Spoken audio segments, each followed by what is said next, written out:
माजी और दौरे हाजिर में मौला जट और नूरी नथ कौन हैं? इन किरदारों का हमारे मुल्क की सियासत के साथ कितना गहरा तल्लुक है और इनमें मौला जट कौन है और नूरी नथ कौन है, और क्या ये जुमला कभी ख़त्म हो पाएगा कि मेरे हम वतन साथियों?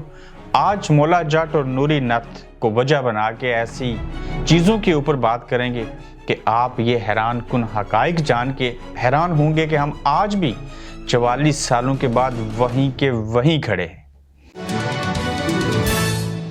अस्सलाम वालेकुम, आप देख रहे हैं गोरख धंधा अबरार कुरैशी। आपसे मुखातिब हूं। मुझे इत्तेफाक हुआ कि मैं सिनेमा में जाऊं और वहां पे जो पार्ट 2 मौला जट फिल्म बनी है उसको देखूं। बहुत अच्छी अदाकारी की हमजा अली अब्बासी ने और उसके अंदर फाद ने, और माजी की मौला जट जो थी वो मुस्तफ़ा कुरैशी और मरहूम सुल्तान राही ने उसमें किरदार अदा किया था। ये फिल्म जो थी 1979 में बनी, और जब जुल्फ़िकार अली भुट्टो उससे 2 साल कबल फांसी लगाकर दुनिया से उनको रुखसत किया गया। अलग बात है कि भुट्टो साहब आज भी जिंदा हैं।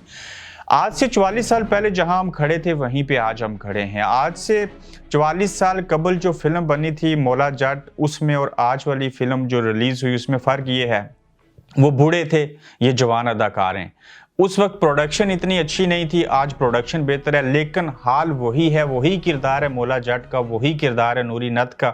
मौला जट और नूरी नथ का तल्लुक पाकिस्तानी सियासत के साथ इतना गहरा है कि ये फिल्म जो थी उस डायरेक्टर को मैं दाद देता हूँ। उसने यकीनन पाकिस्तानी सियासत, इस्टेब्लिशमेंट, सियासतदानों को, हुकूमतों को, यहाँ के इंसाफ के निज़ाम को देख के बनाई थी।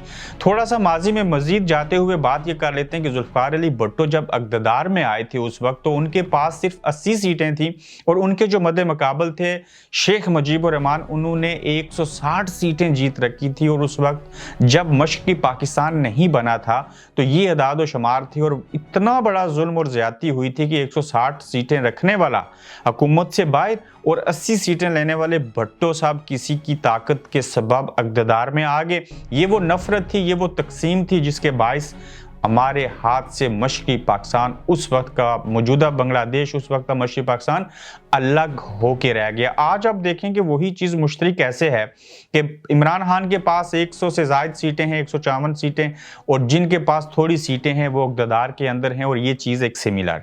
फिर जो उस दौर में मौला जट और नूरी नथ थे, उस दौर के मौला जट थे जुल्फ़िकार अली भुट्टो जो मार दिए गए थे, जिनको फांसी लगाई थी, और नूरी नथ थे ज़ियाउल हक।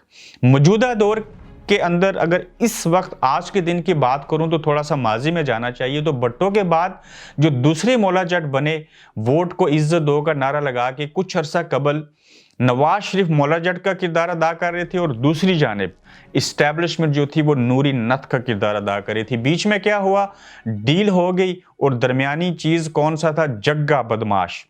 जग्गा बदमाश मिडल मैन था, उसने मिल के दानों को लड़ाया और चीज़ें आगे पीछे हो गई। और फिर जग्गा बदमाश का जो किरदार था, जब नवाज शरीफ मौला जट बने थे तो वो किरदार अदा कर रहे थे इमरान खान साहब।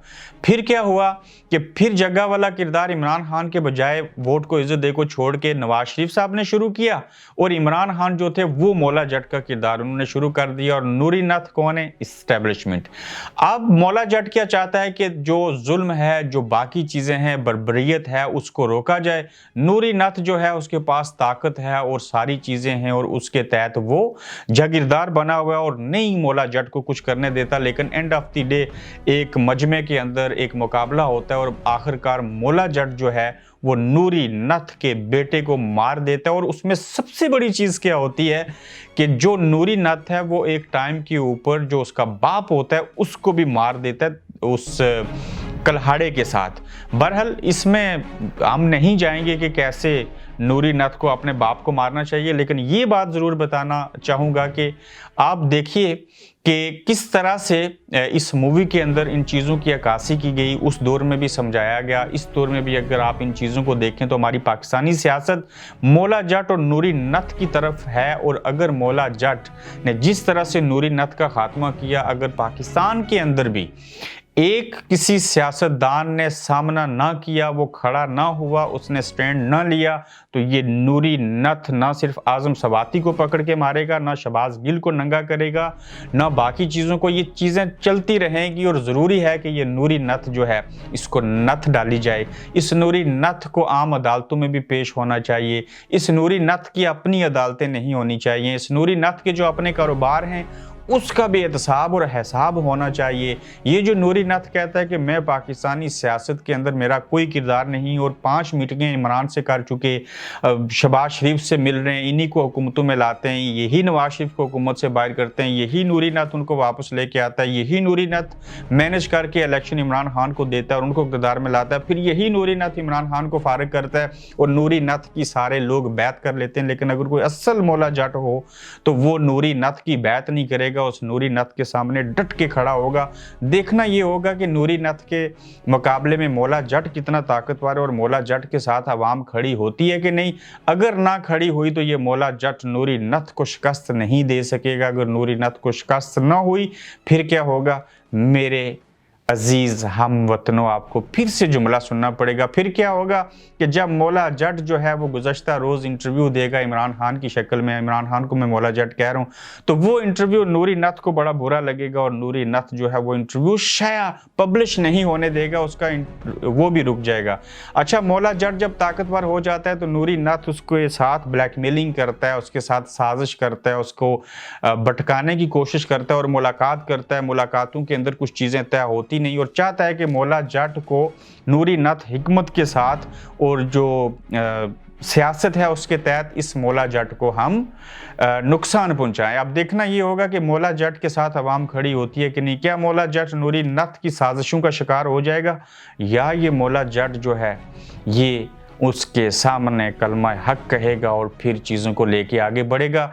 ये 75 सालों से नूरी नथ इतना मजबूत क्यों है और ये मौला जट उस नूरी नथ को क्यों मात नहीं दे पा रहा? उसमें रुकावट क्या है कि अवाम डिवाइड है, अवाम के अंदर शौर नहीं है, अवाम पढ़े लिखे नहीं है। मौला जट चाहता है कि मैं कुछ करूं, लेकिन मौला जट के साथ अगर अवाम खड़ी नहीं होगी तो नूरी नथ जो है वो नथ डाल के रखेगा। ये फिल्म मौला जट सिर्फ देखने वाली नहीं है, इसमें जो लड़ाइयाँ हैं ये देखने के काबिल नहीं है। ये दो ऐसे किरदार हैं जो शुरू से हमें सामने नज़र आते रहे, हमने कभी इसके ऊपर गौर नहीं किया।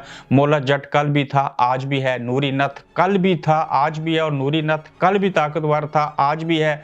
मौला जट फिल्मों के अंदर तो नूरी नथ को मार देता है, लेकिन ज़ाती हकीकत के ऊपर मबनी जो किरदार इस वक्त जारी हैं, जो हकीकत है उसमें मौला जट नूरी नथ को शिकस्त नहीं दे पा रहा। और मौला जट समझता है कि मैं शिकस्त दे लूँगा, नूरी नथ ये समझता है कि मैं इस रियासत का असल में सरबराह मैं हूँ, मैं चाहता हूँ तो सारा कुछ होता है। और अगर नूरी नथ ये कहता है कि मैं सियासत नहीं करता तो ये इस 21वीं सदी का सबसे बड़ा झूठ है। आपके फीडबैक का मुंतज़िर रहूँगा। आप बताइए कि क्या उस दौर का मौला जट और इस दौर के मौला जट में फ़र्क क्या है, और क्या ये नूरी नथ और मौला जट के किरदार अगर आप बागौर जायज़ा लें तो आपको कहीं नज़र आते हैं?